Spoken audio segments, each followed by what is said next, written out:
My dear friends and dear students, today I start the third part of connectors. Okay, in this part I have discussed about the correlatives conjunction, that is uses of either or, neither nor, if, not, the, yet, whether, or not. আজি মই আপোনালোকৰ আগত কানেক্টৰৰ বা linking ৱাৰ্ডৰ 3 number পাৰ্টটো লৈ আহিছো। এই 3 নম্বৰ পাৰ্টত মই আপোনালোকৰ আগত correlatives কনজাংশনৰ ব্যৱহাৰ সম্পৰ্কে আলোচনা কৰিম। এই correlative কনজাংশনৰ ব্যৱহাৰত আপোনালোকে পাব either or, neither nor, if not, the, yet, whether or not or ব্যবহার। গতিকে পলম নকৰি মূল বিষয়লৈ আহো। আমি আৰম্ভ কৰিম আইদাৰ অৰ। আইদাৰ অৰ মানে দুটাৰ মাজত কোনোবা এটাক বুজায়। দুটাৰ মাজত যদি কোনোবা এটাক বুজায় তেতিয়াহ'লে আমি কি ব্যৱহাৰ কৰো? আইদাৰ অৰ ব্যৱহাৰ কৰো। গতিকে দুটা যিকোনো দুটা লৈছো, সেই দুটাৰ এইটো নে সেইটো যিকোনো এটাক বুজাব, হেনেকুৱা অৰ্থ প্ৰকাশ কৰিলে আইদাৰ অৰ ব্যবহাৰ হব। দুটাৰ ভিতৰত কোনোবা এটা বুজাবলৈ আইদাৰ অৰ ব্যবহাৰ কৰা হয়। যে দুটাৰ ভিতৰত আমি কোনোবা এটাক যদি কি কৰো বুজাব বিচাৰো তেতিয়াহলে আইদার অর ব্যবহার হব। For example, stay here, leave at once. Stay here, leave at once. ইয়াত স্টে করা, থকা, লিভ এট ওয়ান্স মানে তৎক্ষণাৎ গুছি যাওয়া। ইয়াতে আমি কানেক্টর আমি কি ব্যবহার করিম? Either or. আইদার অর ব্যবহার করলে কি হবো? Either stay here or leave at once. কি আছে? Either stay here or leave at once. Either stay here or leave at once. Okay, now come to example number 2. Example 2 আছে Raju went to school, he went to play. Connector ইয়াত আমাৰ কি use কৰিব লাগে? আইদাৰ অৰ। Raju went either to school or to play. কি কৈছে? Raju went either to school, নহলে ৰাজু স্কুলত যাব, নহলে ৰাজু কি খেলিব যাব। নাম্বার 3, the Number 3 কি আছে? The boy wrote a letter, his brother wrote a letter.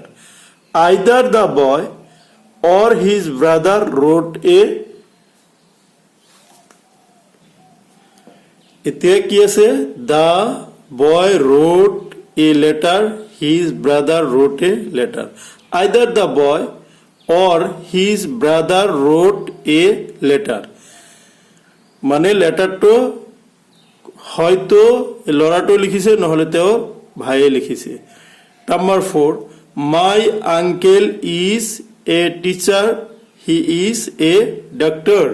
মোৰ খুৰা এজন শিক্ষক, তেওঁ এজন ডক্টৰ। তাৰ মানে কি হ'ব? দুটাতো হ'ব নোৱাৰে, নহলে এটা ডক্টৰ হ'ব, নহলে কি হ'ব? শিক্ষক হ'ব। গতিকে আমি ইয়াত কি লিখিম? মাই uncle is either a teacher or a doctor. মোৰ আঙ্কেলে ইয়াতে আমি কি বহাইছো? আইদাৰ। এই যে আইদাৰ বহাইছো আৰু ইয়াতে আমি অর বহাইছো। ওকে, গতিকে my uncle is either a teacher or a doctor. And number 5 is he is to blame, I am not blame. Either he or I am to blame. ইয়াতে আমি কি এই যে আইদার ইউজ কৰিছো, আইদাৰ অৰ। আইদাৰ অৰ ব্যবহাৰ কৰি আমি এইটো কৰিছো। ওকে,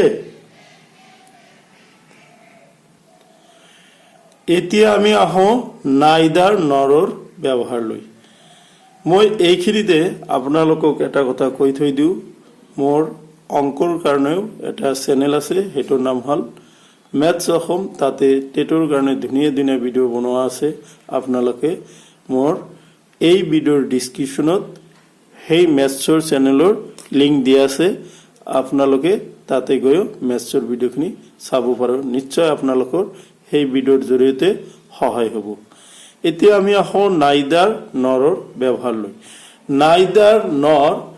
নাইদাৰ নৰ দুটাৰ ভিতৰত কোনোটোকে নুবুজাবলৈ নাইদাৰ নৰ ব্যবহাৰ কৰা হয় আইদাৰ আৰ আমি কি পড়িছিলো যে দুটাৰ ভিতৰত কোনোবা এটা বুজায় ইয়াৰ ঠিক অপোজিট নাইদাৰ নৰে কি বুজায় দুটাৰ ভিতৰত কোনোটোকে নুবুজাবলৈ আমি কি ব্যবহাৰ কৰো নাইদাৰ নৰ ব্যবহাৰ কৰো বুঝি পাইছেনে মানে দুটাৰ ভিতৰত এটাও আমি দুটাৰ ভিতৰত আমি এটাকো ব্যবহাৰ নকৰো সেই কাৰণে আমি এটো নাইদাৰ নৰ ব্যবহাৰ কৰো উদাহৰণ স্বৰূপে The boy is not intelligent, he is not sincere.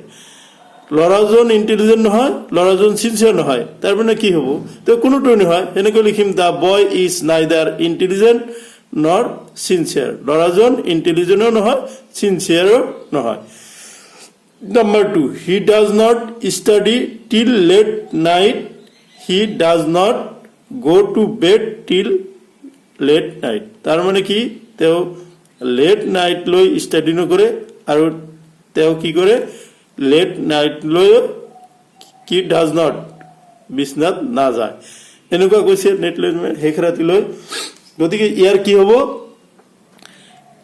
আমি কানেক্টৰ বা লিংকিং ওয়ার্ড বা কনজুগেটিভ ওয়ার্ড আমি কি লগাম নাইদার নর লগাম হি neither দিছি নহয় he neither study nor goes to bed till late night কি কৈছে he neither studies nor goes to bed till late night okay এতিয়া আমি আহিম নাম্বার 3 লৈ he is not guilty his brother are not guilty তেও guilty মানে দোষ কৰা নাই his brothers are not guilty neither he nor his brothers are guilty ইয়াতে আমি যে neither বহাইছো নহয় neither এই nor neither he nor his brothers are guilty example 4 I did not visit Guwahati I did not visit Shillong I did not visit Guwahati I did not visit Shillong I did not visit Guwahati মই Guwahati visit কৰা নাই I did not visit Shillong মই শিলঙত visit কৰা নাই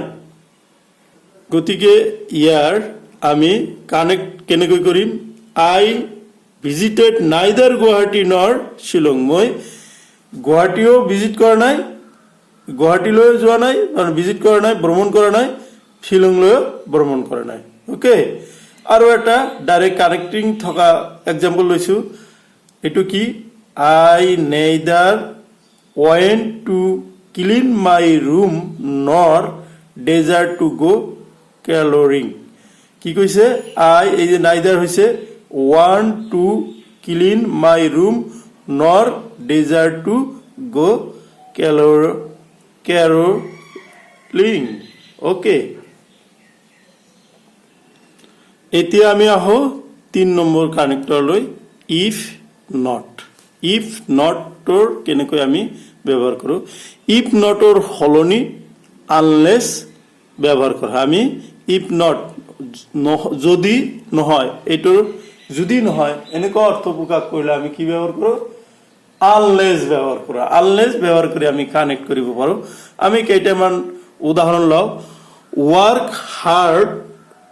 work hard you can not pass work hard you cannot pass মানে কি unless you work hard you cannot pass তুমি যদি hard labor নকৰা hard কাম নকৰা you don't pass you cannot pass the examination so unless you work hard you cannot pass number 2 they must arrive in time they will be punished কি কৈছে they must arrive in time হিয়তে সময়মতে আহিব লাগিব they will be punished আৰু যদি নাহে হিয়তে যদি সময়মতে নাহে তেন্তে হিয়তে কি হ'ব পানিশ দিয়া হ'ব এনেকৈ কৈছে নহয় সেই কাৰণে এটো কি হ'ব unless এই যে কানেক্টৰ unless দিছো unless they arrive in time, they will be punished unless they arrive in time. যদি সিহঁতে সময় মতো নাহে তেন্তে সিহঁতৰ কি হ'ব শাস্তি বিহা হ'ব. নাম্বাৰ 3, if এইটো নাম্বাৰ 3 কি আছে, you can't answer it, you know it. Unless you know, you cannot answer it. আগতে তোমাৰ জানিব লাগিব, তাৰপিছতহে আনসাৰ কৰিব লাগিব. ওকে, গতিকে ইফ আৰু নট এনেকুৱা অৰ্থ বুজালে আমি সেইখিনি হেৰিৰে কানেক্ট কৰোঁ. এতিয়া আমি আৰু এটা কানেক্টৰ লৈ আহোঁ, সেইটো হ'ল কি দ ইয়েট, যদিও তথাপি. অসমীয়াত ইয়াক আমি কি বুলি কওঁ, যদিও তথাপি. এনেকুৱা ধৰণৰ অৰ্থ প্ৰকাশ কৰিলে আমি কি ব্যৱহাৰ কৰোঁ, এনেকুৱা ধৰণৰ অৰ্থ প্ৰকাশ কৰিলে আমি কানেক্টৰ কেনেকৈ তথাপি বা যদিও এনেকুৱা অৰ্থ প্ৰকাশ কৰিলে আমি দ ইয়েট কানেক্টৰ ব্যৱহাৰ কৰোঁ.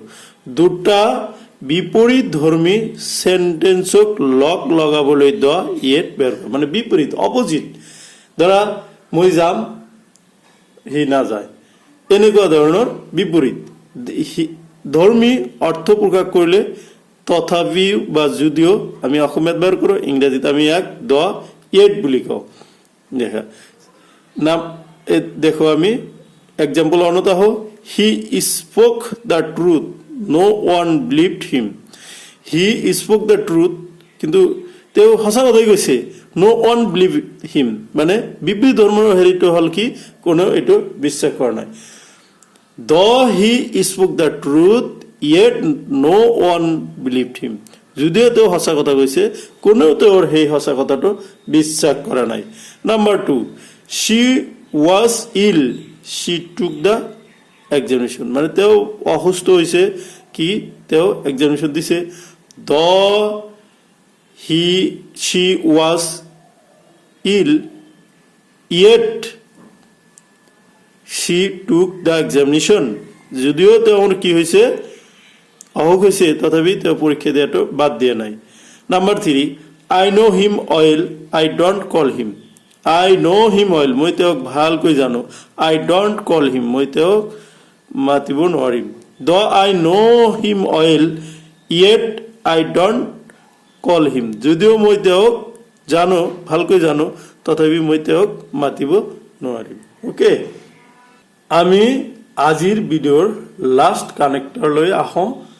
এইখিনিতে আপোনালোকক মই এটা কথা জনাব খুজিছোঁ যে আমি অহা ক্লাছত টেন্সৰ সম্পৰ্কে, নিশ্চয় আপোনালোকে জানে, অহা ক্লাছত টেন্সৰ এটা টিপছ আপোনালোকৰ আগত শিকাই দিম. এটা ভিডিঅ'তে গোটেইখিনি টেন্সৰ টিপছখিনি পাব.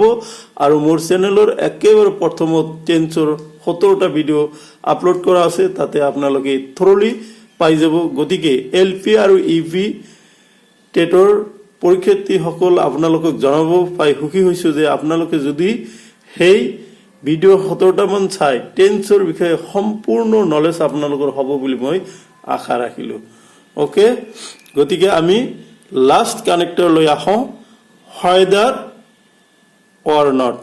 এইটো ব্যৱহাৰ হয় অপশ্যনাল অৰ্থত, হয়দাৰ অৰ নট. হয়দাৰ অৰ নটটো আমি অপশ্যনাল অৰ্থত ব্যৱহাৰ কৰা হয়. ইয়াৰ আমি অপশ্যনাল মানে অপশ্যন, মানে এইটো ল'বা নে সেইটো ল'বা.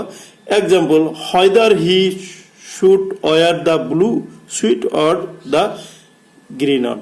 হয়দাৰ he should wear the blue, তেওঁ ব্লু ব্যৱহাৰ কৰিব নে গ্ৰীণটো ব্যৱহাৰ কৰিব. Number 2, Rishi wanted to wear the green one whether it had a gravy stain or not. তো এই ঋষি wanted to wear the green one whether it had a gravy stain or not. তো এইখিনি আছিলে আপোনালোকৰ আগত আজিৰ ভিডিঅ'ৰ বিষয়বস্তু. নিশ্চয় আপোনালোকে ভিডিঅ'খন চাই ভাল লাগিব, আৰু আপোনালোকৰ যদি এই ভিডিঅ' চাই কিবা অলপ হ'লেও উপকাৰ আহে তাতেই মই ধন্য হ'ম বুলি আশা কৰিলোঁ. Thank you to watch my channel English learning Assam.